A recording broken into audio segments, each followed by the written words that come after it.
ಗೆಳೆಯರೇ ಎಲ್ಲರಿಗೂ ನಮಸ್ತೆ. ಐ ಹೋಪ್ ನೀವೆಲ್ಲರೂ ತುಂಬ ಚೆನ್ನಾಗಿದ್ದೀರಾ ಅಂತ ಅಂದ್ಕೊತೀವಿ. ಬನ್ನಿ ಇವತ್ತಿನ ಈ ಸೆಷನ್ನ ಸ್ಟಾರ್ಟ್ ಮಾಡೋಣ.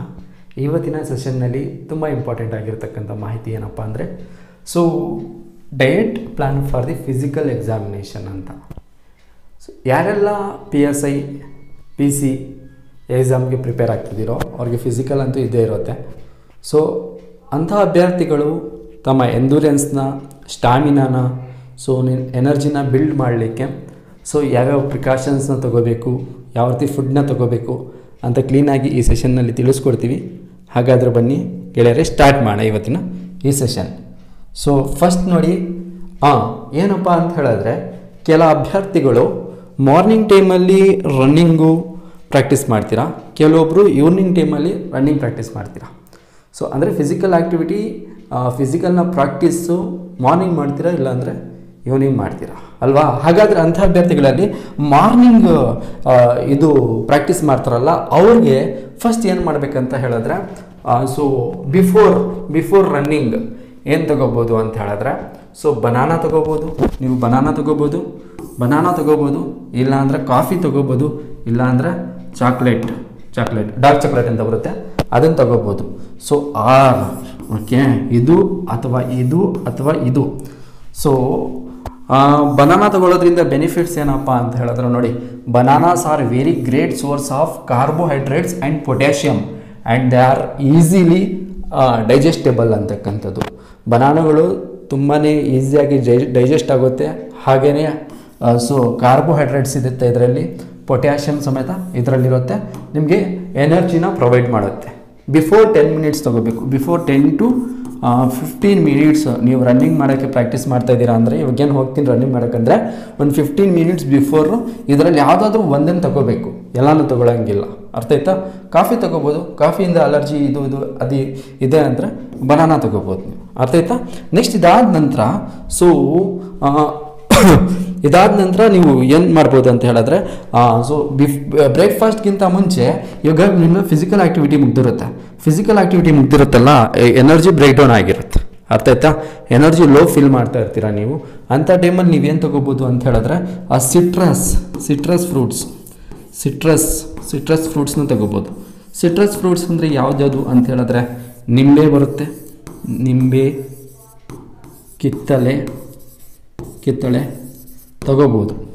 ಇಮ್ಮಿಡಿಯೇಟ್ ಒಂದು 5 to 10 ಮಿನಿಟ್ಸ್ ರೆಸ್ಟ್ ಮಾಡಿಬಿಟ್ಟು ಇದನ್ನು ತಗೊಂಡ್ರೆ ಮತ್ತೆ ನಿಮ್ಮ ಎನರ್ಜಿ ಸರಿ ಹೋಗುತ್ತೆ, ಸುಸ್ತು ನಿಲ್ಲುತ್ತೆ.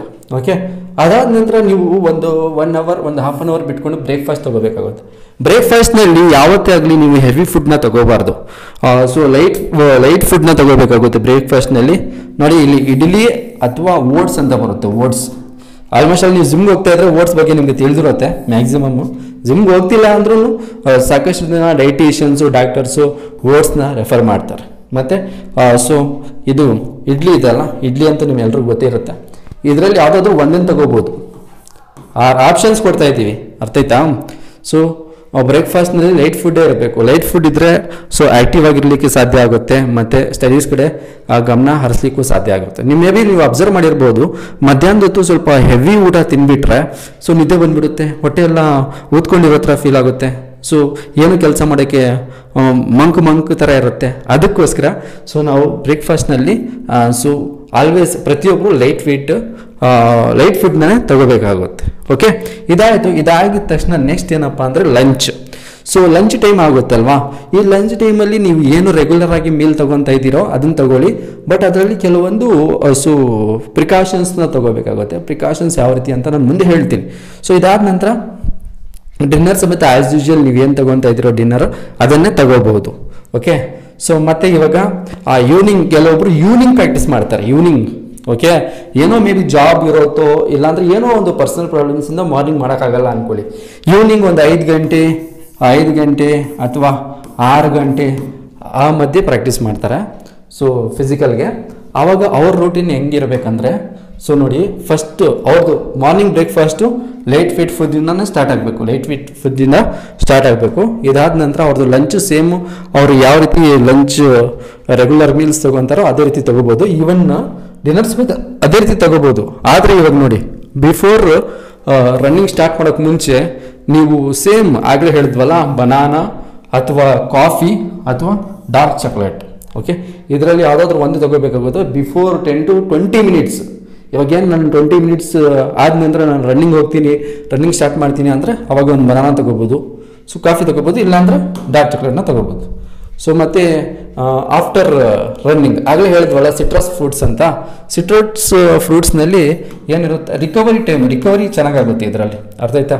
ಇದರಲ್ಲಿ ಸಾಕಷ್ಟು ನ್ಯೂಟ್ರಿಯೆಂಟ್ಸ್ ಇರೋದ್ರಿಂದ ಇದು ಪೋಸ್ಟ್ ಎಕ್ಸಸೈಸ್ ಅಥವಾ ಪೋಸ್ಟ್ ರನ್ನಿಂಗ್ ಫಿಸಿಕಲ್ ಆ್ಯಕ್ಟಿವಿಟಿಯಲ್ಲಿ ಸೊ ರಿಕವರಿ ಮಾಡ್ಕೊಳ್ಳಿಕ್ಕೆ ಸೊ ತುಂಬಾ ಹೆಲ್ಪ್ಫುಲ್ ಆಗುತ್ತೆ ಸಿಟ್ರಸ್ ಫ್ರೂಟ್ಸ್. ಇಲ್ಲಿ ಕಾಣ್ತಿದೆ ಅಲ್ವಾ, ಸೊ ನೋಡಿ ನಿಂಬೆಹಣ್ಣಿದೆ, ಕಿತ್ತಲೆ ಇದೆ, ಆರೆಂಜ್ ಇದೆ, ಇವೆಲ್ಲ ನಿಮಗೆಲ್ಲ ಗೊತ್ತಿರುತ್ತೆ ಇದು. So same dinner as usual ಯಾವ ರೀತಿ ತೊಗೊತಾ ಇದ್ರಿ ಅದೇ ರೀತಿ ತೊಗೋಬೋದು. ಬಟ್ ಇಲ್ಲಿ ಏನಪ್ಪ ಅಂತ ಹೇಳಿದ್ರೆ ಕೆಲವೊಂದು ಫುಡ್ಸ್ನ ಅವಾಯ್ಡ್ ಮಾಡಬೇಕಾಗುತ್ತೆ. ನಾವು ಹೆಲ್ತಿಯಾಗಿರ್ಬೇಕಂದ್ರೆ ಸೊ ಕೆಲವೊಂದು ಪ್ರೊಸೆಸ್ಡ್ ಫುಡ್ಸ್ನ ಅವಾಯ್ಡ್ ಮಾಡಬೇಕಾಗುತ್ತೆ. ಸೊ ಅರ್ಥ ಆಯ್ತಾ. ಮತ್ತು ವೈಟ್ ಶುಗರ್ನ ಅವಾಯ್ಡ್ ಮಾಡಬೇಕಾಗುತ್ತೆ. So whole wheat and white ಬ್ರೆಡ್ನ ಅವಾಯ್ಡ್ ಮಾಡಬೇಕಾಗುತ್ತೆ. ನೋಡಿ ಇಲ್ಲಿ ಶುಗರಿ ಮತ್ತು ಕಾರ್ಬೋನೇಟೆಡ್ ಡ್ರಿಂಕ್ಸ್ ಅಂದರೆ ಕೂಲ್ ಡ್ರಿಂಕ್ಸು ಅವು ಇವು ಅವಾಯ್ಡ್ ಮಾಡಬೇಕಾಗುತ್ತೆ, ಅರ್ಥ ಆಯ್ತಾ. ಕೂಲ್ ಡ್ರಿಂಕ್ಸ್ನ ಅವಾಯ್ಡ್ ಮಾಡಬೇಕಾಗುತ್ತೆ. ಸೊ ಮತ್ತು ಇಲ್ಲಿ ನೋಡಿ ವೈಟ್ ಶುಗರ್ ಮನೇಲಿ ಯೂಸ್ ಮಾಡ್ತೀವಲ್ಲ ಅದನ್ನು ಅವಾಯ್ಡ್ ಮಾಡಬೇಕಾಗುತ್ತೆ. ಮತ್ತು ಆ ಶುಗರಿಂದ ಉತ್ಪತ್ತಿ ಆಗಿರ್ತಕ್ಕಂಥ ಅದರಿಂದ ಮಾಡಲ್ಪಟ್ಟಿರ್ತಕ್ಕಂತಹ ಪ್ರಾಡಕ್ಟ್ಸ್ ಸಮೇತ ಕೇಕ್ ಆಯಿತು, ಅದು ಇದು ಬೇಕರಿ ಐಟಮ್ಸ್ ಅವನ್ನೆಲ್ಲ ಅವಾಯ್ಡ್ ಮಾಡಬೇಕಾಗುತ್ತೆ. ಓಕೆ, ಸೊ ಇಷ್ಟ ಆಯಿತು. ಸೊ ಆಯಿಲ್ ಐಟಮ್ಸು ಬೇಡದೇ ಇರತಕ್ಕಂಥ ಆಯಿಲ್ಸು ಇವನ್ನೆಲ್ಲ ನಾವು ಅವಾಯ್ಡ್ ಮಾಡಬೇಕಾಗುತ್ತೆ. Okay, so most of all ನಾವು ಯಾವ ರೀತಿ ಆಯಿಲ್ಸ್ ಯೂಸ್ ಮಾಡ್ಕೋಬೋದು ಅಂದರೆ ಆಲಿವ್ ಆಯಿಲ್ ಅಂತ ಬರುತ್ತೆ, ಅದನ್ನು ಯೂಸ್ ಮಾಡ್ಬೋದು ಮನೆಯಲ್ಲಿ. ಓಕೆ, ಸೊ ಇಷ್ಟು ಇಂಪಾರ್ಟೆಂಟು, ಇಷ್ಟನ್ನೆಲ್ಲ ಅವಾಯ್ಡ್ ಮಾಡಲೇಬೇಕಾಗುತ್ತೆ. ಇದಾದ ನಂತರ ನೆಕ್ಸ್ಟು ಸ್ಲೀಪ್ ಪ್ರಾಪರಾಗಿರಲೇಬೇಕಾಗುತ್ತೆ. ನೀವು ಎಷ್ಟೇ ಫಿಸಿಕಲ್ ಆ್ಯಕ್ಟಿವಿಟಿ ಪ್ರಾಕ್ಟೀಸ್ ಮಾಡಿ, ಎಷ್ಟೇ ಸ್ಟಡಿ ಮಾಡಿ, ಸೊ ನಿಮಗೆ ಕರೆಕ್ಟಾಗಿರ್ತಕ್ಕಂಥ ನಿದ್ದೆ ಒಂದು ಸೊ 6ರಿಂದ 7 ಗಂಟೆ ನಿದ್ದೆ ಇರಲ್ಲ ಅಂದರೆ ಸೊ ಎಲ್ಲನೂ ವ್ಯರ್ಥ ಆಗುತ್ತೆ. ಮೇ ಬಿ ಕೆಲವರು ಹೇಳ್ತಾರೆ, ಏನಂತ ಹೇಳ್ತಾರೆ ಅಂದರೆ ನಾನು 3 ಅವರ್ಸ್ ಮಾತ್ರ ನಿದ್ದೆ ಮಾಡ್ತೀನಿ, ಸೊ ಆಮೇಲೆ ನಾನು ಬರೀ ಕೆಲಸನೇ ಮಾಡ್ತಾ ಇರ್ತೀನಿ, 4 ಅವರ್ಸ್ ಮಾತ್ರ ನಿದ್ದೆ. ಅದು 1 ದಿನ 2 ದಿನಕ್ಕೆ ಓಕೆ, ಬಟ್ ಲಾಂಗ್ ಟರ್ಮಲ್ಲಿ ನಿಮ್ಮ ಪ್ರೊಡಕ್ಟಿವಿಟಿ ಚೆನ್ನಾಗಿರಬೇಕು, ನಿಮ್ಮ health first of all health ಚೆನ್ನಾಗಿದ್ರೇ ಈ ಪ್ರೊಡಕ್ಟಿವಿಟಿ ಚೆನ್ನಾಗಿರ್ಲಿಕ್ಕೆ ಸಾಧ್ಯ. ಅದಕ್ಕೋಸ್ಕರ ನಾವು ಹೆಲ್ತ್ನ ಮೇಂಟೈನ್ ಮಾಡಬೇಕಂದ್ರೆ ಪ್ರಾಪರಾಗಿರ್ತಕ್ಕಂತಹ ಸ್ಲೀಪು ಮತ್ತು ಡಯಟ್ ತುಂಬ ಇಂಪಾರ್ಟೆಂಟ್. ಸ್ಲೀಪ್ ಆ್ಯಂಡ್ ಫುಡ್ಡು, ನಾವು ತಗೊಳ್ಳೋ ಫುಡ್ಡು ತುಂಬ ಇಂಪಾರ್ಟೆಂಟ್ ಆಗಿರುತ್ತೆ. ಆಗ ಹೆಲ್ತ್ ಮೇಂಟೈನ್ ಆಗುತ್ತೆ, ಆಟೋಮೆಟಿಕ್ಕಾಗಿ ಪ್ರೊಡಕ್ಟಿವಿಟಿ ಇನ್ಕ್ರೀಸ್ ಆಗುತ್ತೆ. ಅರ್ಥ ಆಯ್ತಾ. ಐ ಹೋಪ್ ನಿಮ್ಮೆಲ್ರಿಗೂ ಒಂದು ಕ್ಲಾರಿಟಿ ಸಿಕ್ಕಿದೆ ಅಂತ ಅನ್ಕೊಂತೀವಿ. ನೆಕ್ಸ್ಟ್ ಏನಪ್ಪ ಅಂತ ಹೇಳಿದ್ರೆ paper 1 PSI paper 1. Okay, paper 1ನಲ್ಲಿ ಏನೇನು ಬರುತ್ತಪ್ಪ, ಪೇಪರ್ 1 ಏನೇನು ಬರುತ್ತೆ, ಪೇಪರ್ 1ನಲ್ಲಿ ಏನು ಬರುತ್ತೆ ಅಂದರೆ ಫಸ್ಟು ಸೊ ಟ್ರಾನ್ಸ್ಲೇಷನ್ಸ್ ಅಂತ ಅಂದ್ಕೊಳ್ಳಿ. ಟ್ರಾನ್ಸ್ಲೇಷನ್ಸ್ ಓಕೆ, ಟ್ರಾನ್ಸ್ಲೇಷನ್ಸ್ನಲ್ಲಿ English to Kannada E to K ಅಂತ ಬರ್ದಿರ್ತೀವಿ. English to Kannada to English ಬಂದಿರುತ್ತೆ. ಸೊ ಈ ಟ್ರಾನ್ಸ್ಲೇಷನ್ಸ್ನ ಯಾವ ರೀತಿ ಮಾಡ್ಕೋಬೇಕಂದ್ರೆ ಸಾಕಷ್ಟು ಜನ ಅಭ್ಯರ್ಥಿಗಳಿಗೆ ಒಂದು ಗೊಂದಲ ಇರುತ್ತೆ, ಒಂದು ಭಯ ಇರುತ್ತೆ. ನನಗೆ ಇಂಗ್ಲೀಷ್ ಬರಲ್ಲ, ನಾನು ಕನ್ನಡ ಮೀಡಿಯಮ್ಮು, ಸೊ ನಾನು ಆರ್ಟ್ಸ್ ಬ್ಯಾಕ್ಗ್ರೌಂಡಿಂದ, ನಾನು ಕಾಮರ್ಸ್ ಬ್ಯಾಕ್ಗ್ರೌಂಡಿಂದ, ನನಗೆ ಇಂಗ್ಲೀಷ್ ಬರಲ್ಲ, ನಾನು ಟ್ರಾನ್ಸ್ಲೇಷನ್ ಮಾಡೋಕ್ಕೆ ಬರಲ್ಲ, ಸೊ ನಂದು PSI ಆಗಲ್ಲ ಅಂತ. ಅವೆಲ್ಲ ಮಿತ್ಸು, ಅದನ್ನೆಲ್ಲ ಹೊರಗಡೆ ತೆಗೆದ್ಬೇಕು ನೀವು. ಓಕೆ, ಸೊ ಏನಪ್ಪ ಅಂತ ಹೇಳಿದ್ರೆ ಇಂಗ್ಲೀಷ್ ಟು ಕನ್ನಡ ಟ್ರಾನ್ಸ್ಲೇಟ್ ಮಾಡುವಾಗ ನೀವು ಸೊ ನಿಮಗೆ ಸೊ ತಿಳುವಳಿಕೆ ಇದ್ರೆ ಸಾಕು. ಇವಾಗ ವರ್ಡ್ಸ್ ಬಗ್ಗೆ ನಿಮಗೆ ಗೊತ್ತಿದ್ರೆ ಸಾಕು. ಸೊ ವೊಕ್ಯಾಬ್ಯುಲರಿ ತುಂಬ ಸ್ಟ್ರಾಂಗ್ ಇರಬೇಕು. ಎಕ್ಸಾಕ್ಟಾಗಿ ಅಲ್ಲಿ ಏನು ಇಂಗ್ಲೀಷ್ ವರ್ಡ್ ಕೊಟ್ಟಿರ್ತಾರ ಅದನ್ನೇ ನಾನು ಕನ್ನಡದಲ್ಲಿ ಇಳಿಸ್ಬೇಕು, ಆ ರೀತಿ ಇರಲ್ಲ. ಬಟ್ ಸಮ್ಟೈಮ್ಸು ಕೆಲವೊಂದು ವೊಕ್ಯಾಬ್ಯುಲರಿ ವರ್ಡ್ಸು ಎಂಥ ಎಕ್ಸ್ಪರ್ಟ್ಸ್ಗೆ ಕನ್ಫ್ಯೂಸ್ ಆಗುತ್ತೆ. ತುಂಬ ಇನ್ನೇನು ಒಂದು 10-15 ವರ್ಷದಿಂದ ಟೀಚಿಂಗ್ ಮಾಡ್ಕೊಂಡು ಬರ್ತಾ ಇರ್ತಾರೆ ಇಂಗ್ಲೀಷ್ ಡೊಮೈನಲ್ಲಿ, ಇಂಗ್ಲೀಷ್ ಫೀಲ್ಡಲ್ಲಿ, ಇಂಗ್ಲೀಷ್ ಸಬ್ಜೆಕ್ಟಲ್ಲಿ. ಸೊ ಅಂಥವ್ರಿಗೂ ಇದು ಸ್ವಲ್ಪ ಕನ್ಫ್ಯೂಸ್ ಆಗುತ್ತೆ. ಸೊ ಅದಕ್ಕೋಸ್ಕರ ನೀವು ಏನಪ್ಪ ಅಂತ ಹೇಳಿದ್ರೆ ವೊಕ್ಯಾಬ್ಯುಲರಿನ ಸಿನಾನಿಮ್ಸ್ನ ಯೂಸ್ ಮಾಡಿಕೊಂಡು ಸಮಾನಾರ್ಥಕ ಪದಗಳು ಅಂತ ಕರಿತೀವಲ್ಲ ಅದನ್ನು ಯೂಸ್ ಮಾಡ್ಕೊಂಡು ಬರಿಬೋದು. ಸಪೋಸ್ ಸಮಾನಾರ್ಥಕ ಪದ ಬರ್ತಾ ಇಲ್ಲ, ನನಗೆ ಅದನ್ನು ಬರ್ತಾ ಇಲ್ಲ ಅಂತ ಹೇಳಿದ್ರೆ ಒಂದು ವರ್ಡ್ ಇದೆ ಅಂದರೆ ನಿಮಗೆ ಆ ವರ್ಡ್ ಗೊತ್ತಾಗ್ತಾ ಇರುತ್ತೆ, ಬಟ್ ಅದ್ರ ಮೀನಿಂಗ್ ಗೊತ್ತಾಗ್ತಾ ಇರುತ್ತೆ, ಆದರೆ ನಿಮಗೆ ಎಕ್ಸಾಕ್ಟಾಗಿ ಅದು ಏನಂತ ಬರೆಯೋಕ್ಕೆ ಬರ್ತಾ ಇರಲ್ಲ, ಸಿನಾನಿಮು ಗೊತ್ತಾಗ್ತಾ ಇರಲ್ಲ, ಎಕ್ಸಾಕ್ಟಾಗಿ ಮೀನಿಂಗು ಗೊತ್ತಾಗ್ತಾ ಇರಲ್ಲ. ಆವಾಗ ನೀವು ಅದೇ ವರ್ಡ್ನ ಒಂದು ಸೆಂಟೆನ್ಸ್ನಲ್ಲಿ ಬರ್ಕೊಂಡು ಮ್ಯಾನೇಜ್ ಮಾಡ್ಬೋದು. ಇದು ಸಮೇತ ಒಂದು ಟ್ರಿಕ್ ಆಗಿರುತ್ತೆ. ಸೊ ಅದೇ ರೀತಿ ಕನ್ನಡ ಟು ಇಂಗ್ಲೀಷ್ ಬರುವಾಗ ಕೆಲವೊಬ್ಬ ಅಭ್ಯರ್ಥಿಗಳಿಗೆ ಸೊ ಕನ್ನಡದಲ್ಲಿ ವರ್ಡ್ಸು ಮೀನಿಂಗ್ ಗೊತ್ತಾಗ್ತಾ ಇರುತ್ತೆ, ಬಟ್ ಇಂಗ್ಲೀಷಲ್ಲಿ ಬರೆಯೋಕ್ಕೆ ಬರ್ತಾ ಇರಲ್ಲ ಅದು ಎಕ್ಸಾಕ್ಟಾಗಿ. ಸೊ ಅರ್ಥ ಆಯ್ತಾ. ಸೊ ಅಂಥವ್ರಿಗೂ ಸೊ ಸಿಂಪಲ್ ಆಗಿ ಯಾವ ರೀತಿ ಟ್ರಾನ್ಸ್ಲೇಷನ್ ಮಾಡ್ಬೋದು ಎಕ್ಸಾಕ್ಟಾಗಿ, ಸೊ ಅಂತ ನಾವು ಕ್ಲೀನಾಗಿ ಡೀಟೇಲಾಗಿ ತಿಳಿಸ್ಕೊಡ್ತೀವಿ. ಅದೇ ರೀತಿ ಪ್ರಿಸೈಸು ತುಂಬ ಈಸಿ ಆಗಿರ್ತಕ್ಕಂಥ ಮಾರ್ಕ್ಸ್ ಇದು. ಪ್ರಿಸೈಸು 10 ಮಾರ್ಕ್ಸ್ ಬರುತ್ತೆ. ಇದರಲ್ಲಿ ಕೆಲವೊಬ್ಬರು ಲ್ಯಾಕ್ ಆಗ್ತಾರೆ. So just 4 marks 3 marks 5 marks ಈ ರೀತಿ ತಗೊತಾರೆ.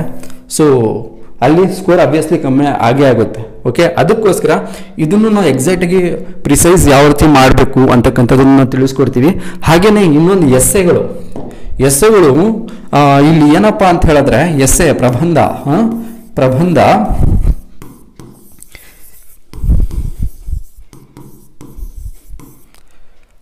ಸೊ ಏನಪ್ಪ ಅಂತ ಹೇಳಿದ್ರೆ ಎಸ್ಸೆ ಅಂತಕ್ಕಂಥದ್ದು ಒಂದು ವ್ಯಾಸ್ಟ್ ಆಗಿರತಕ್ಕಂಥ ಸಬ್ಜೆಕ್ಟು. ಸೊ 20 ಮಾರ್ಕ್ಸ್ ಬರುತ್ತೆ ಎಕ್ಸಾಮಲ್ಲಿ, 20 ಮಾರ್ಕ್ಸ್. ಸೊ ಹಾಗಾದರೆ ಈ 20 ಮಾರ್ಕ್ಸು ಯಾವ ರೀತಿ ಅಚೀವ್ ಮಾಡಬೇಕು? 20 ಮಾರ್ಕ್ಸಲ್ಲಿ ಮೋರ್ ದೆನ್ 15 ಹೋಗ್ಬೇಕು ನೀವು, ಆಗಲೇ ಒಂದು ಒಳ್ಳೆ ಸ್ಕೋರ್ ಆಗೋದು. ಸೊ ಹಾಗಾದರೆ ಯಾವ ರೀತಿ ನಾವು SS ಪ್ರಿಪೇರ್ ಆಗ್ಬೋದು? There will be no limit for the SS. ಯಾವ ರೀತಿ ಹೆಂಗೆ ಬೇಕಾದರೂ ಬರ್ಬೋದು. ಆವಾಗ ನಾವು ಯಾವ ರೀತಿ ಮಾಡ್ಕೋಬೋದು ಅಂದರೆ, ತುಂಬ ಜನ ಹೇಳ್ತಾರೆ ಒಂದು 50 SS 100 SS 60 SS ಇವೆಲ್ಲ ಮೈಂಡಲ್ಲಿ ಉಳಿಯುತ್ತಾ? ನೀವೇ ಹೇಳಿ. ಒಂದು 100 SS ಮಗ್ಗಪ್ ಮಾಡೋಕ್ಕಾಗುತ್ತಾ?